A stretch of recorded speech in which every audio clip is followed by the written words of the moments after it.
Kalau siangnya puasa, malamnya apa yang dilakukan? Baik, kita tanya dalil dia. Maka para ulama-ulama salaf dulu, bahkan sejak zaman Nabi SAW, bahkan Nabi melakukannya, sahabat mengerjakannya, tabi'in menunaikannya, ulama menggarisbawahinya. Apa yang dilakukan? Mereka menghidupkan malam-malam Sya'ban dengan ibadah.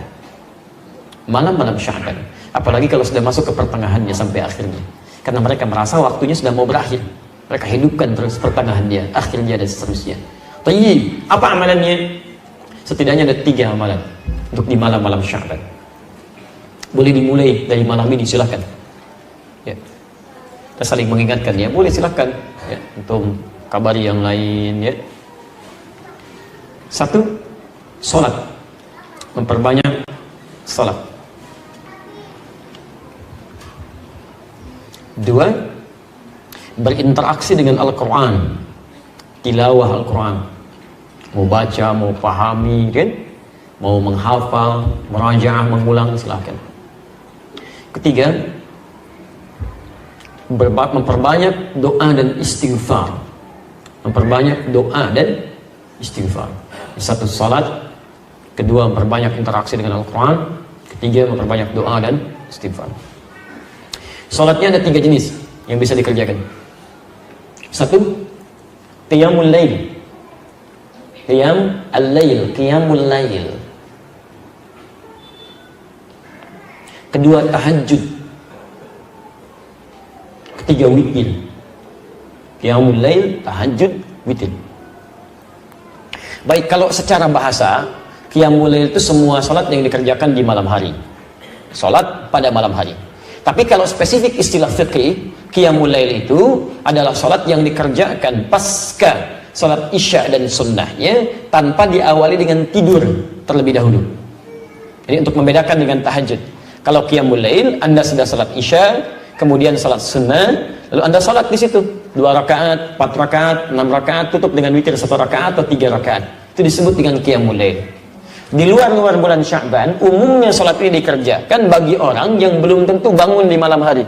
Karena terlampau lelah misalnya, diduga tidak bisa bangun malam, maka dia salat terlebih dahulu sebelum tidur, tutup dengan witir sebelum tidur. Jelas ya? Tapi di bulan Sya'ban tidak harus menunggu itu. Ya, silahkan, nggak apa-apa. Begitu selesai isya, salat sunnahnya, menjelang tidur Anda salat dulu 2 rakaat, 4 rakaat, kan? 6 rakaat, kemudian witir, dan boleh malamnya tahajud lagi. Setelah Anda tidur, silahkan, gak ada masalah. Ya. Nah, dalam konteks qiyamul lail ini, ya, isyarat di Qur'annya jangan mempersulit, mudahkan. Bahkan bacaan-bacaannya pilih yang paling mudah. Ya. Quran surah ke-73 ayat 20. Faqra'u ma tayassara minal Qur'an. Silahkan baca yang mudah-mudah, ringan-ringan dari Al-Quran. Silahkan. Ya. Dan ringan itu bisa relatif ya. Ringannya Nabi itu 100 ayat Al-Baqarah. Ringan, itu ya. Masya Allah. Antum ya demikian. Qul huwallah ya. Kemudian Anas rakaat kedua. Hari keduanya tambah lagi Ad-Duha, setelahnya Alam Nashrah. Naik lagi. Ya. Jadi kalau bisa begini, saran saya, hidupkan di keluarga. Dengan anak-anak boleh kok jamaah. Boleh untuk memberikan bimbingan. Boleh. Ya, tahajud atau qiyamul lail berjamaah untuk memberikan bimbingan itu sah. Seperti Nabi pernah menjadi imam bagi Abdullah bin Abbas radhiyallahu taala anhuma. Salat malam. Ada di Abu Dawud nomor hadis 1365 ketika di rumah Sayyidah Maimunah. Ibnu Abbas salat di belakang. Ya, kemudian setelah itu ditarik oleh Nabi sampai sejajar begini. Itu salatnya sedang tahajud. Awas, hati-hati. Saya suka agak bingung ini ya, agak sulit memahami, gagal dalam paham bagi orang-orang mengatakan dilarang bid'ah tahajud berjamaah itu. Tapi Anda menjadikan hadis ini untuk membenarkan imam dengan makmum dalam posisi sejajar. Jadi kalau ada satu imam dan pasti imamnya satu, ya. Kemudian ada makmum satu orang. Makmum berdiri di sini. Anda katakan posisi imam dengan makmum itu sejajar begini. Pernah dengar ini? Sah, boleh. Apa hadis, siapa dalilnya? Karena Ibnu Abbas pernah sholat bersama Rasulullah, kemudian ditarik oleh Nabi supaya sejajar begini. Anda menjadikan hadis itu untuk dalil sejajar dalam shaf. Tapi kenapa Anda kemudian lupakan kalau sholat itu sedang sholat bersama qiyamul lail, tahajud? Jadi ini menunjukkan kebolehan tahajud berjamaah. Apa tujuannya? Barangkali satu, untuk membimbing, mengajarkan. Kalau dalam konteks bimbingan dan mengajarkan seseorang untuk bisa mendapatkan kenyamanan dalam tahajud, itu boleh dilakukan, silakan, gak ada masalah. Kenapa nggak Anda hidupkan? Mungkin anak-anak yang belum kenal qiyamul lail, supaya terbiasa dengan tarawihnya nanti, silahkan bangunkan. Ya, ayo kita mulai dulu hidupkan di rumahnya. Jangan berat-berat, kasih yang ringan dulu. Ya, dan rakaatnya jangan banyak-banyak dulu. Deh, supaya sesuai sunnah Nabi ya, kita 11 rakaat. Masya Allah. Malam pertama, besok gak mau ikutan lagi. Dua dulu aja, dua, witirnya satu, sudah enak, naik lagi. Qul huwallah dulu supaya nyaman, kan? Begitu besok mau sholat, Pak, kayak kemarin ya, Qul huwallah lagi. Ya nggak apa-apa, Qul huwallah dulu. Besok Pak kok Qul huwallah mau dulu, naikin dong. Ad-duha 4 rakaat, 6 rakaat, 11 rakaat. Begitu akhir bulan Sya'ban dia terbiasa. Begitu masuk Ramadan, bukankah ada sholat yang dikerjakan dengan berjamaah pasca sholat Isya dan sunnahnya? Sholat apa itu? Tahu. Jadi kalau sudah terbiasa, nanti begitu masuk Ramadan stabil Pak, Bu, stabil. Bukan cuma di awalnya sampai akhir, karena sudah terbiasa ada kenyamanan di situ, sholat tenang, nyaman, awal sampai dengan akhir. Tapi kalau nggak biasa, umumnya itu numpang kaget aja. Numpang rame tuh, ada jamaah hore, jamaah kagetan, rame. Di begitu awal puasa, bang, rame ke masjid semua. Dia, Masya Allah, rame. Tapi karena nggak pernah terbiasa sebelumnya, awal-awal luber sampai keluar pintu An-Nur. Begitu pertengahan, terjadi kemajuan. Sapnya maju ke depan. Tuh. Sampai akhir Ramadan. Ini karena nggak pernah dibiasakan, gitu kan. Jadi awal, ayo coba kita bangun. Semangat yang sama. Ya. Malamnya, yuk bangun tahajud. Tunaikan. Tahajud, maksimalkan. Jadi kalau sudah enak seperti itu, Masya Allah. Bahkan dulu selevel Hudzaifah al-Yamani, Al-Mughirah bin Syu'bah, Abdullah bin Mas'ud radhiyallahu taala anhum jami'an, orang-orang baik. Sebagian mereka bahkan dipuji oleh Nabi sallallahu alaihi wasallam. Bacaan Qur'annya indah. Itu datang kepada Sayyidah Aisyah radhiyallahu taala anha, rahimahullah. Di hadis riwayat Al-Bukhari, nomor hadis 2008 sampai nomor hadis 2012. Kaifa kanat salatu Rasulillah sallallahu alaihi wasallam? Ya Sayyidah Aisyah, bagaimana sih salat malamnya Nabi? Saking inginnya mengetahui salat malamnya Nabi. Kata Sayyidah Aisyah, perhatikan, ini yang paling menarik. La tas'al an hisnihinna wa tulihinna. Gak usah ditanya tentang bagus dan panjangnya salat Nabi. Cukup diketahui saja. Penasaran, diikuti di belakangnya. Di belakang Nabi SAW salat. Masya Allah, salatnya tuh kata Hudzaifah al-Yamani, indah, gitu, tenang salatnya. Rakaat-rakaat itu rakaat pertama, kedua, setelah itu istirahat dulu berzikir, Allahumma innaka afuwwun tuhibbul afwa fa'fu anni. Indah, enak. Sesuatu yang ditunaikan dengan tenang, nyaman, ada jeda sejenak, disebut dengan tarwihah. Jamaknya disebut dengan tarawih. Tarawih itu sifat, bukan nama sholatnya, sifat sholatnya. Jadi ketika disebut tarawih, dipopulerkan oleh ulama, ingin memberikan kesan bahwa sholatnya Nabi itu tenang, tidak buru-buru, nyaman. Bisa nggak terbayangkan Pak, 11 rakaat sampai hampir menjelang fajar saking nikmatnya. Ini Nabi, Rasul, ahli surga, dekat dengan Allah, dijamin masuk surga, bebas dari kesalahan, 11 rakaat sampai menjelang fajar, tenang. Ini Anda Nabi bukan, Rasul bukan, belum jadi ahli surga, belum tentu dekat dengan Allah, 23 rakaat, 7 menit. Allahu Akbar, Allahu Akbar, Allahu Akbar. Itu luar biasa. Lebih soleh daripada Nabi gitu kan. Maksudnya cepat sekali gitu kan. Itu kan luar biasa. Tarawih itu ya begitu tenang. Ya. Dan yang dibaca berapa? Masya Allah, saking nikmatnya. Kata Hudzaifah al-Yamani, saya pernah di belakang Nabi. Rakaat pertama 100 ayat Al-Baqarah. Itu pun bukan baca biasa. Begitu berhenti di ayat-ayat tentang surga, berdoa supaya umatnya masuk surga. Begitu berbahas tentang, baca tentang ayat-ayat neraka, menangis memohon supaya umat dibebaskan dari azab. Ya, ada kenikmatan dalam sholatnya. Bahkan Masya Allah pernah di belakang Nabi dikira 100 ayat Al-Baqarah selesai, ternyata nyambung semuanya Al-Baqarah 186. Rakaat pertama dikira akan ruku, kata Abdullah bin Mas'ud, ternyata Ali Imran disambungkan sampai 200 ayat. Dikira akan ruku, ternyata ke An-Nisa 176 ayat, 5 juz 4 halaman baru ruku. Besoknya nggak pada ikutan lagi. Bukan capek, tapi kata Abdullah bin Mas'ud, bukan capek, saya sering menduga, katanya. Ini saya jadi berprasangka pada diri saya, jadi sering menduga, jadi nggak enak sama Nabi. Ini sekarang bukan rukunya. Nikmat, mereka sudah biasa salat malam. Bahkan Abdullah bin Mas'ud, Abdurrahman bin Auf, Uthman bin Affan disebutkan di kitab At-Tibyan karena Imam An-Nawawi. Saya punya terbitan Darul Kutub Al-Islamiyah warna merah marun, halaman 38, ya, paragraf pertama baris 1 sampai 2, posisi paling kanan sebelah atas. Itu mereka sepeninggal Nabi menikmati sholat tahajud sampai hatam Quran. Semalam hatam Quran, diberikan keberkahan waktunya oleh Allah Subhanahu wa Ta'ala. Nah, jadi Bapak dan Ibu sekalian, ayo kita hidupkan malamnya. Ayo kita hidupkan. Makanya malam-malam Sya'ban itu ulama menghidupkan waktu malamnya. Silahkan cek. Anda buka kitab Syekhul Islam Ibnu Taimiyah Majmu' Fatawa juz ke-23 halaman 123. Ya, disebutkan dengan redaksi berbeda, substansi yang sama di kitabnya Syekh Ibnu Mulakin Asy-Syafi'i atau Mulakin Asy-Syafi'i di kitab At-Tawdih halaman 444. Itu Masya Allah, ulama-ulama salaf dari zaman sahabat, tabi'in dan setelahnya itu selalu menghidupkan malam Sya'ban, pertengahannya apalagi sampai ke akhirnya, karena merasa bahwa ini akan berakhir nih, jarang-jarang bisa dihidupkan. Ada yang salat tahajud, qiyamul lail, baca Quran, Masya Allah, dihidupkan oleh mereka, ya, dihidupkan. Dan ada yang memanggil ayo orang lain untuk ikut sama-sama hidupkan malamnya, ya, bukan dalam konteks ikut mengadakan ini itu, bukan, ya, tapi dalam konteks menghidupkan malamnya, diajak orang lain, ayo coba hidupkan. Ada yang ke masjid, ada yang di rumah, ya, baca Quran macam-macam, ada yang yasinan, ada yang baqarahan, ali imranan, anisaan, ya, al-an'aman, al-arafan, ya. Ini tidak harus Anda batasi. Malam nisfu Sya'ban, pertengahan Sya'ban, ini sunnahnya cuma yasin aja ya, sekian kali, yang lain tidak. Itu tidak tepat. Silakan Anda mau baca ayat apa saja, silakan. Gak ada masalah di sini. Anda baca yasin, silakan. Al-Baqarah, silakan. Ali Imran, silakan. Silakan populerkan. Nanti antum mau baca apa? Saya Baqarahan, Masya Allah. Antum Ali Imranan, Masya Allah. Antum Al-An'aman, Masya Allah. Yang sana apa? Yasinan. Sudah selesai. Baca, pahami isinya, amalkan isinya. Itu poinnya. Jangan dibaca sekian kali, tapi nggak paham artinya. Ya, itu walaupun ada pahalanya, tapi maknanya nggak kita dapatkan dalam kehidupan. Jadi jangan meributkan sesuatu yang memang esensinya tidak kita ketahui, pelajari dulu. Ya. Tidak dilarang Anda menghidupkan malam Sya'ban. Yang keliru itu menjadikan malam itu untuk menunaikan sesuatu yang tidak ada tuntunannya. Di Anda ngajak orang dengan cara yang salah, itu nggak boleh. Walaupun perbuatannya baik, dulu pernah ada masa orang-orang sudah mulai malas untuk menunaikan ibadah, maka diajak oleh para ulama. Tapi sebagian ada yang mengajak dengan cara yang salah, memunculkan hadis-hadis yang tidak dikenal riwayatnya. Ya.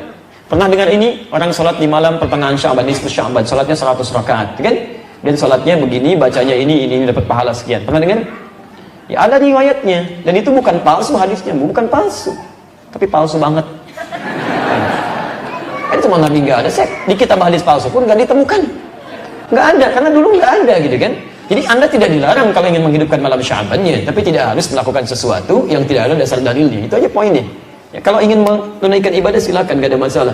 Bahkan Syekhul Islam Ibnu Taimiyah mengatakan orang-orang mulai ke masjid, ada yang berjamaah sholatnya malamnya, tapi hanya sesekali, bukan berarti dirutinkan begitu, tidak. Ya, jelas ya? Baik, jadi hidupkan malamnya, hidupkan siangnya. Baik, kalau sholat malam waktunya kapan? Masa siang? Sholat malam pasti malam. Nggak ada sholat malam siang, kan? Makanya tahajud itu malam, qiyamul lail itu malam, witir itu malam. Kalau siang apa tadi? Puasa. Siang puasa. Aduh, cepat ingat, lambat lupa. Cepat ingat, cepat lupa. Lambat ingat, lambat lupa. Lambat ingat, cepat lupa.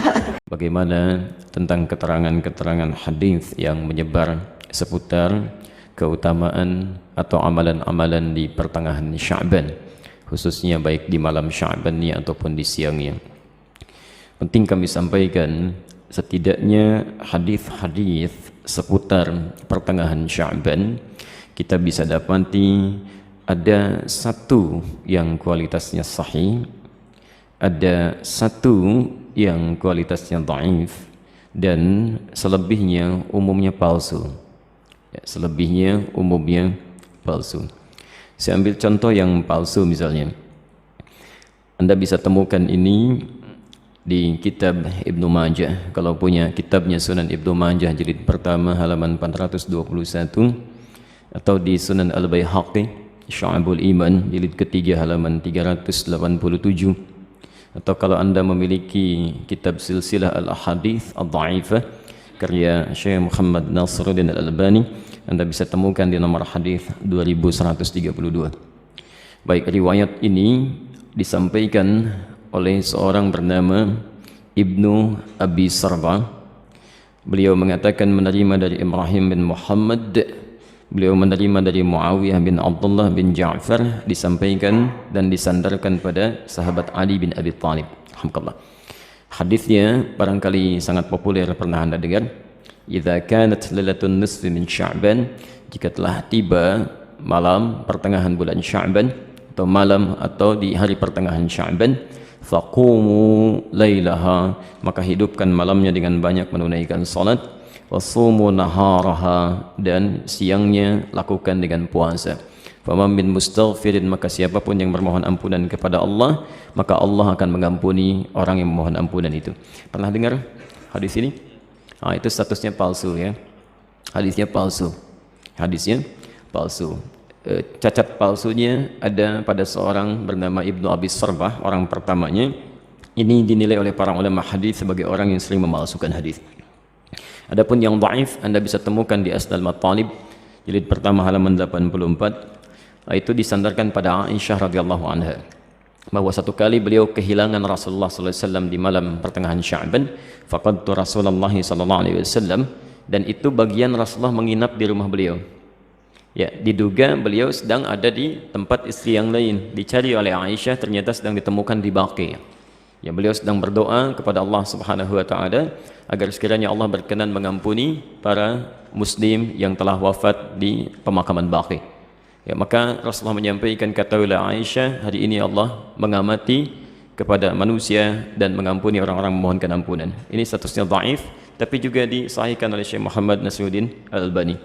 Yang sahih itu riwayat Abu Musa Al-Ash'ari. Abu Musa Al-Ash'ari Anda bisa temukan di silsilah al-hadith as-sahihah, alhamdulillah, karangan Syekh Muhammad Nasiruddin Al-Albani, nomor hadith 1144. Ini yang sahih, yang kalimatnya juga singkat ya, bahwa Nabi SAW menyampaikan Allah Subhanahu wa ta'ala mengamati, bahasanya mengamati ya, kepada hambanya ya, di malam pertengahan Sya'ban ya, di malam pertengahan Sya'ban, dan mengampuni yang memohon ampunan sekalipun sebanyak bulu domba di sekuk kalem. Nah, itu yang sahih ya. Ini sebetulnya semakna dengan hadis-hadis qudsi yang disampaikan orang pertamanya 31 orang sahabat senior, dan itu biasa keutamaan-keutamaan malam.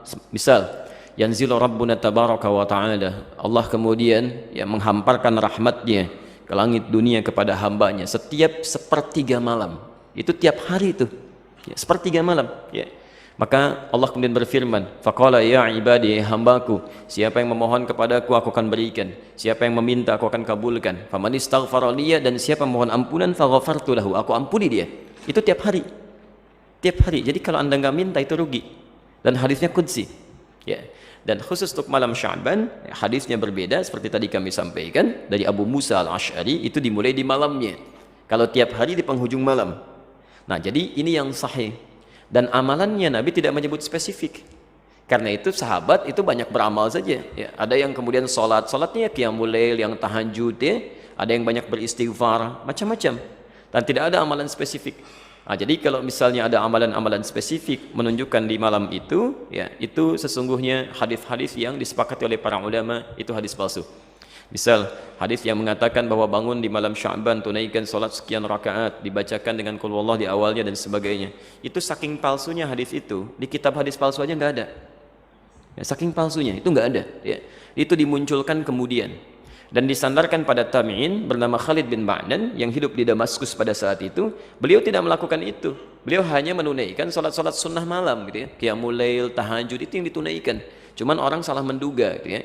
Jadi kalau Anda ingin hidupkan malamnya dengan ibadah-ibadah sunnah, silakan saja, boleh. Qiyamul lail, tahajud, baca Quran, istighfar, itu standar, biasa. Dan ada keutamaan di situ. Kalau siangnya ingin puasa, boleh. Puasa ayyamul bid. Masya Allah, sekarang kan merangkai itu. Kamis tanggal 12 kan kemarin, Jumatnya 13, Sabtu 14, sekarang 15. Antum masih boleh puasa. Ya, sekali khair. Baik, jadi sah-sah saja kalau siangnya ingin puasa, tapi jangan disandarkan pada keterangan-keterangan hadis yang bermasalah, ya. Termasuk ada yang fenomenal itu ya. Jadi zaman dulu nggak ada, sekarang ada tuh. Ya, bahwa pada saat pertengahan Sya'ban buku amalan manusia ditutup ya. Pernah dengar itu? Baik, kalau ditutup artinya amalan kita nggak dicatat karena ditutup. Di antum bebas saja lakukan apa aja tuh karena nggak dicatat tuh ya. Mau pinjam handphone teman, mau ngambil sandal di Baitur Rahim karena nggak dicatat tuh. Ya, karena tutup ternyata nggak dicatat. Dan mustahil buku catatan amal seorang hamba ditutup kecuali dia telah wafat. Ya, telah wafat. Dia ditutup itu setelah wafat. Kalau dia masih hidup, dia pasti terbuka. Masih terbuka gitu ya. Dan semua akan ditulis dan ditampakkan di akhirat nanti. Dalilnya sahih. Faman ya'mal mithqala dzarratin khairan yarah. Siapa yang berbuat satu kebaikan akan ditampakkan sekecil apapun. Ya, wa may ya'mal mithqala dzarratin syarran yarah. Yang ada hanyalah pena yang diangkat, yang tidak dituliskan. Itu pun bukan di pertengahan Sya'ban atau bahkan di Ramadan, bukan. Hanya dikhususkan pada 3 golongan tertentu. Rafi'al qalam an thalathin, kan? Atau an thalathah.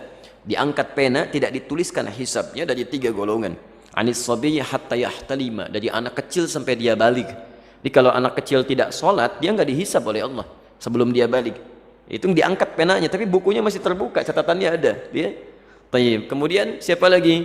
Wa anil majnuni hatta yufiqa. Ya, anil majnuni hatta yufiqa, dari orang yang terganggu ya kesadarannya, baik sampai dia sadar kembali, yang disebut tidak waras dan sebagainya gitu ya. Baik, nah itu tidak dihisab, tidak dihitung. Jadi kalau dia naik misalnya ngambil mangga Anda, dia lempar, kemudian dia ambil mangganya, Anda nggak usah marah, karena Allah pun nggak hisab. Ya, Allah tidak hisab, jelas ya? Karena dia melakukan amalan berdasarkan bukan karena kesadarannya. Dan yang terakhir, anin naimi hatta yastaiqidha. Ya, dari orang yang tidur sampai dia bangun. Jadi kalau misalnya ada di antara antum, ya tertidur, kemudian subuh lewat sampai jam 10, itu belum dihisab tuh. Nah, saat bangunnya di situ dia tempat sholatnya. Ya, tapi bukunya tetap terbuka, nggak ditutup ya. Kalau ditutup artinya sudah meninggal dunia, sudah selesai. Baik. Dan tidak ada kerjaan malaikat nutupin buku, dibuka lagi tuh ya. Tolong tanyakan kapan ditutupnya, kapan dibukanya tuh.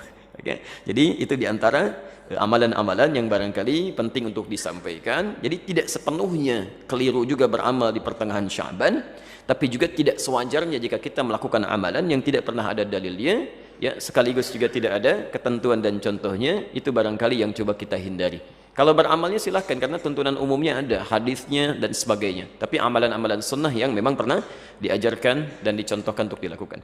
Saya kira jelas ya.